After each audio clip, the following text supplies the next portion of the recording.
అందరికీ శుభోదయం. నా పేరు మోసిన.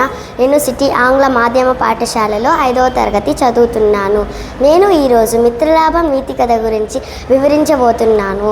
ఒకానొక అడవిలో కాకి, ఎలుక, తాబేలు కలిసిమెలిసి కాలం గడుపుతుండగా ఒకనాడు ఓ లేడీ అక్కడకు ఆయాసపడుతూ పరుగుతో వచ్చింది.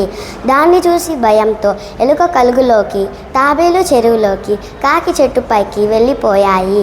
ప్రమాదం లేదని నిర్ధారించుకొని అన్నీ ఒకచోట చేరాయి. నువ్వు ఎవరివి? ఇక్కడకు పరుగుతో ఎందుకు వచ్చావు అని లేడీని అడిగింది తాబేలు. నేను లేడీనని నన్ను వేటగాడు తరుముతుంటే తప్పించుకొని ఇలా వచ్చానని చెప్పి తనను కూడా మిత్రునిగా చేసుకోమని కోరింది. లేడు స్వాభి కనుక తనతో స్నేహం చేయడానికి కాకి, ఎలుక, తాబేలు ఒప్పుకున్నాయి. ఇలా ఆ నలుగురు ఎంతో సఖ్యంగా ఉండసాగారు. అయితే ఒకనాడు లేడీ బయటకు వెళ్ళి తిరిగి రాలేదు. చాలా వరకు వేచి చూసి కాకి వారి స్నేహితుడు లేడని వెతకడానికి వెళ్ళగా ఒక దగ్గర లేడీ వలలో చిక్కుకొని కనిపించింది. కాకి చాలా బాధపడింది. కాకిని చూచిన లేడీ, నీవు వెంటనే ఎలుక మిత్రమాన్ని తీసుకొనిరా, తను వలతాలను కొరికి వేయగలదు అని చెప్పింది.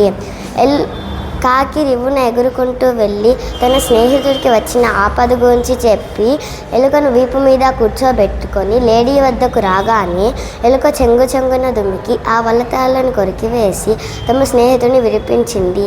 ఈ కథలోని నీతి ఏమిటంటే, స్నేహితుడు ఎప్పుడైనా ఆపదలో ఉంటే వారిని రక్షించాలని. ధన్యవాదములు.